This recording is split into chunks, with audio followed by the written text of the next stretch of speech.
প্রধানমন্ত্রীর ভারত সফরে সমন্বিত অর্থনৈতিক অংশীদারিত্ব চুক্তি সেপা সই হলে দুই দেশের বাণিজ্যে ভারসাম্য আসবে বলে মনে করছেন ব্যবসায়ীরা। এতে দূর হবে নানা শুল্ক ও অশুল্ক বাধা।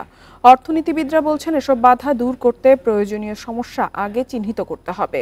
বাণিজ্য প্রসারে এগিয়ে আসতে হবে দুপক্ষকেই। ভারতের প্রধানমন্ত্রী নরেন্দ্র মোদীর আমন্ত্রণে 2 দিনের রাষ্ট্রীয় সফরে নয়াদিল্লি অবস্থান করছেন প্রধানমন্ত্রী শেখ হাসিনা।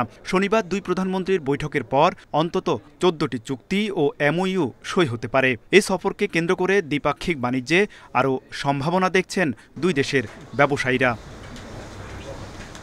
দুই প্রতিবেশী দেশের মধ্যে বাণিজ্য এখন $1400 কোটি ছাড়িয়েছে। ভারতের বাজারে বাংলাদেশের পণ্যের প্রবেশাধিকার দেয়া হলেও নানা শুল্ক ও অশুল্ক বাধা প্রতিবন্ধকতা হিসেবে কাজ করছে।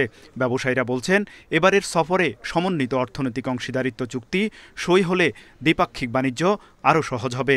সেপা নামে যে মিউচুয়ালি আমরা ডিউটি ফ্রি হব, এই সেপা নেগোসিয়েশন হচ্ছে।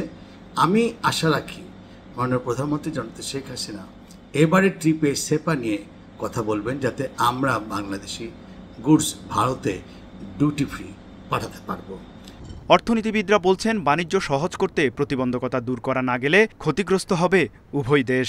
বাংলাদেশ স্ট্যান্ডার্ডাইজেশন যে প্রতিষ্ঠান আছে, তারা এই সার্টিফিকেশনটা যদি দিতে পারে কিনা এবং দিলে পরে সেটা ভারত গ্রহণ করবে কিনা, সেই নিশ্চয়তা থাকতে হবে। অর্থাৎ পারস্পরিক mutual respect for each other certification.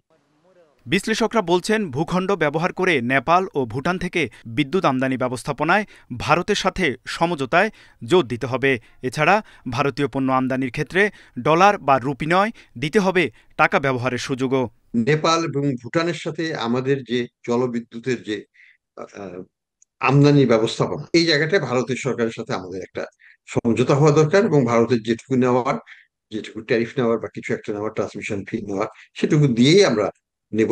LC যে আমরা ডলারে করেছি, ডলার থেকে আমরা ইন্ডিয়ান রুপিজে নিয়েছি, সেটা বাংলাদেশ টাকাতে আমরা কাজ করতে পারি কিনা, এটা নিয়ে আমরা ইস্যু তুলব। দ্বিপাক্ষিক বাণিজ্য প্রসারে ভিসা জটিলতা দূর করার দাবিও জানান ব্যবসায়ীরা। তৌহিদ রানা, ইন্ডিপেন্ডেন্ট নিউজ, ঢাকা।